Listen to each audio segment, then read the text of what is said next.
حضرت بلال سے لوگوں نے کہا آپ نبی پاک سے متاثر کیسے ہوئے؟ تو جناب بلال کہنے لگے میں زیادہ لوگوں کو، مکے کے لوگوں کو جانتا ہی نہیں تھا، کیونکہ میری ڈیوٹی تھی گھر میں کام کرنے کی، اور مجھے سخت سزا ملتی تھی امیہ بن خلف کی طرف سے، تو میں تو زیادہ لوگوں کو جانتا ہی نہیں تھا، کبھی مجھے موقع ہی نہیں ملا تھا باہر نکلنے کا۔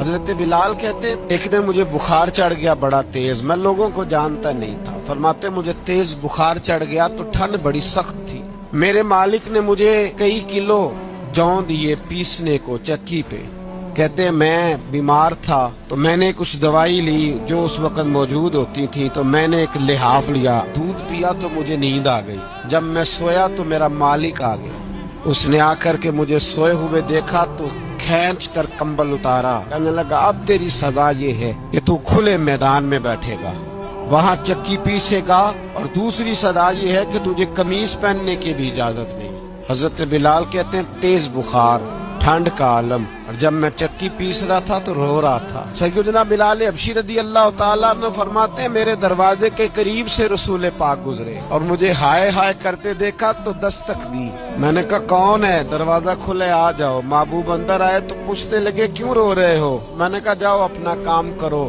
یہاں دکھ سارے پوچھتے ہیں مداوا کوئی نہیں کرتا۔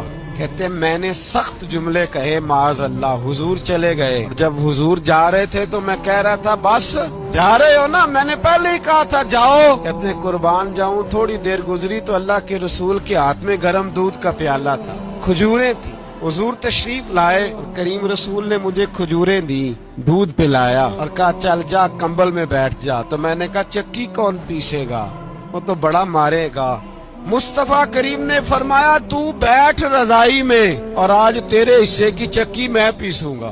کہتے ہیں ساری رات حضور چکی پیستے رہے، سویرے میں اٹھا اور میرے حبیب پاک نے مجھے وہ سارا کچھ دیا اور خود چلے گئے۔ اگلی رات پھر آئی تو حضور پھر آ گئے، مجھے پھر رضائی میں لٹایا، دودھ پلایا اور ساری رات چکی پیسی۔ کہتے ہیں بس تیسرے دن حضور چکی پیس کے جانے لگے تو میں نے قدم تھام لیے، میں نے کہا حبیبہ دنیا ساری جھوٹ بولتی ہے، جو غلاموں کے حصے کا کام کرے وہ اللہ کا سچا رسول ہوا۔